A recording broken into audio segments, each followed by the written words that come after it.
Épître de Paul aux Romains, chapitre 1. Paul, serviteur du Christ Jésus, apôtre par son appel, mis à part pour annoncer l'évangile de Dieu, évangile que Dieu avait promis auparavant par ses prophètes dans les saintes Écritures, touchant son Fils, né de la postérité de David selon la chair. Alors, selon l'Ancien Testament, donc les prophéties anciennes, Jésus devait naître de la descendance du roi David, de la tribu de Juda qui fait partie d'Israël. Et c'est ce qui s'est passé. Je poursuis. Est déclaré fils de Dieu miraculeusement, selon l'esprit de sainteté, par une résurrection d'entre les morts. Jésus-Christ, notre Seigneur. Alors, je fais une autre parenthèse. Il va y avoir beaucoup de parenthèses dorénavant parce que c'est du costaud en fait maintenant ce qu'on va apprendre. Donc là, Jésus, par sa résurrection miraculeuse, donc non en tant qu'homme, mais en tant qu'esprit, est déclaré Fils de Dieu le Père. C'est important à comprendre pour nous qui sommes chrétiens et qui avons cette espérance céleste. Il est le premier ressuscité de cette façon. Alors, donc je poursuis, donc verset 5. Jésus-Christ, notre Seigneur, par qui nous avons reçu la grâce et l'apostolat, pour amener en son nom à l'obéissance de la foi tous les gentils, du nombre desquels vous êtes, vous aussi, par appel de Jésus-Christ, à tous les bien-aimés de Dieu, les saints appelés par lui, qui sont à Rome, grâce et paix à vous de la part de Dieu notre Père et du Seigneur Jésus-Christ. Et d'abord, je rends grâce à mon Dieu par Jésus-Christ. Donc il rend grâce à Dieu le Père par Jésus-Christ.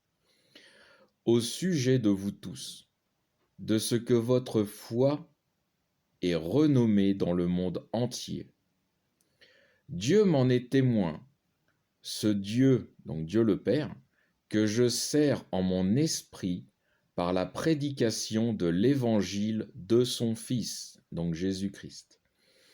Sans cesse, je fais mémoire de vous, demandant continuellement dans mes prières d'avoir enfin, par sa volonté, quelque heureuse occasion de me rendre auprès de vous.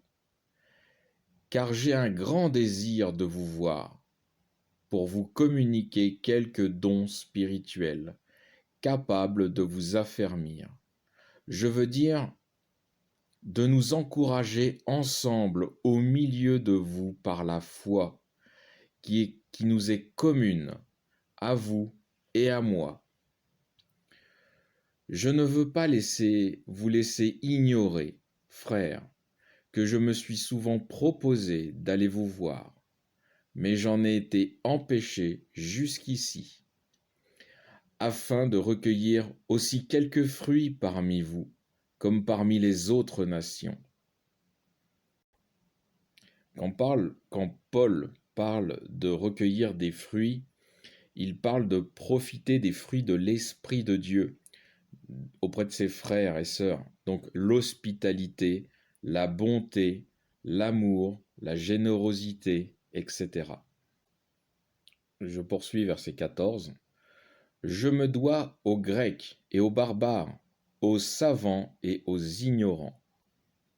Là, Paul nous dit qu'il doit aussi annoncer l'évangile à tous les humains, donc aux Grecs, aux barbares et aux personnes de toute condition sociale, les savants et les ignorants.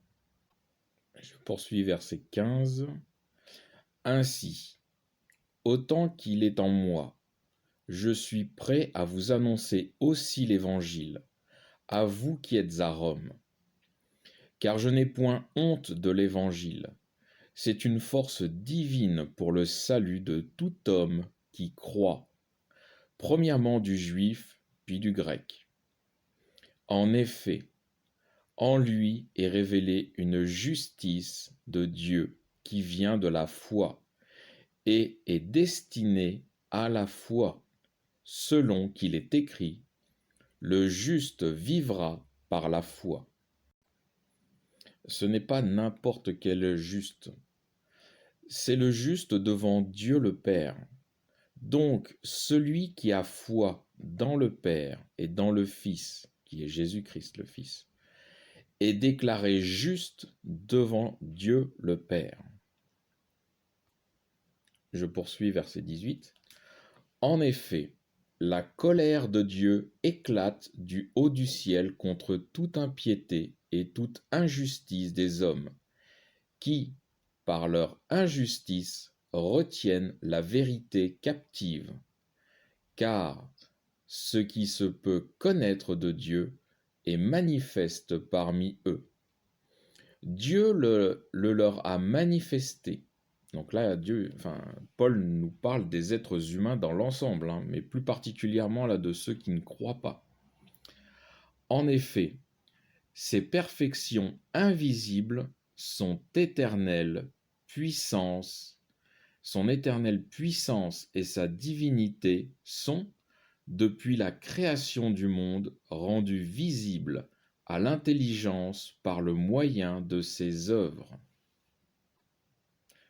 Tout ce qui nous entoure a été créé par Dieu, et il le maintient en activité par sa puissance, comme le soleil, les planètes, l'écosystème terrestre, et même la vie de l'homme, et tout ce qui vit sur la terre.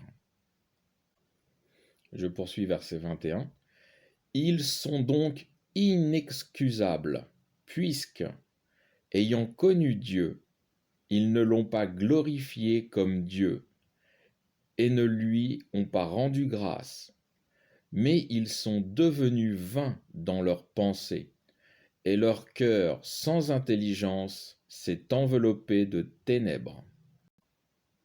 Paul parle des humains qui rejettent Dieu le Père et établissent leur confiance en eux-mêmes, entraînés bien sûr par Satan qui attise davantage leur rébellion contre Dieu le Père. Je poursuis verset 22. Se vantant d'être sages, ils sont devenus fous, et ils ont échangé la majesté du Dieu incorruptible pour des images représentant l'homme corruptible, des oiseaux, des quadrupèdes et des reptiles. Aussi, Dieu les a-t-il livrés au milieu des convoitises de leur cœur, à l'impureté, en sorte qu'ils déshonorent entre eux leur propre corps. Dieu le Père se retire petit à petit de l'humanité, ou retire son esprit petit à petit de l'humanité, laissant les humains assouvir leurs désirs de plus en plus perverses, toujours attisés par Satan. Je poursuis verset 25. Eux qui ont échangé le Dieu véritable pour le mensonge, et qui ont adoré et servi la créature de préférence au Créateur, lequel est béni éternellement. Amen. C'est pourquoi Dieu les a livrés à des passions d'ignominie. Leurs femmes ont changé l'usage naturel en celui qui est contre nature. De même aussi, les hommes, au lieu d'user de la femme selon l'ordre de la nature, ont, dans leur désir, brûlé les uns pour les autres, ayant homme avec homme un commerce infâme, et recevant dans une mutuelle dégradation le juste salaire de leur égarement, Et comme ils ne se sont pas souciés de bien connaître Dieu, Dieu les a livrés à leur sens perverse pour faire ce qui ne convient pas, étant remplis de toute espèce d'iniquité, de malice, de fornication, de cupidité, de méchanceté, pleins d'envie, de pensées homicides, de querelles, de fraudes, de malignité, semeurs de faux bruits, calomniateurs, haïs de Dieu, arrogants, hautains, fanfarons, ingénieux au mal, rebelles à leurs parents, sans intelligence, sans loyauté, implacables, sans affection, sans pitié. On peut constater là toute la différence entre les fruits de l'Esprit de Dieu, les fruits de l'Esprit, et les fruits de la chair, les désirs de la chair. Je poursuis verset 32. Et bien qu'ils connaissent le jugement de Dieu, déclarant dignes de mort ceux qui commettent de telles choses, non seulement ils les font, mais encore ils approuvent ceux qui les font. Fin du chapitre 1.